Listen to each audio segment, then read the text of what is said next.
อะไรทำให้ฉันเลยนะโอ้ยจะจะพูดบรรยายเลยพี่น้อง พี่น้องไม่กินข้าวเส้นข้าวปุ่นเด้อค่ะ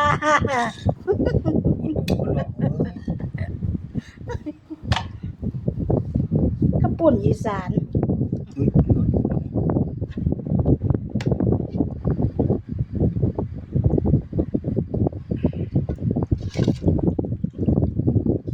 แซ่บๆน้ำกันเด้อข้าวแรงค่ะ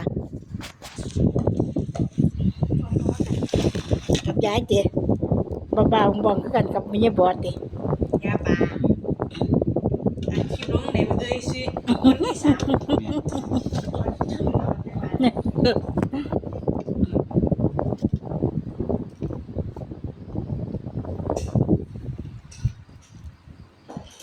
กินโอโลเอเล่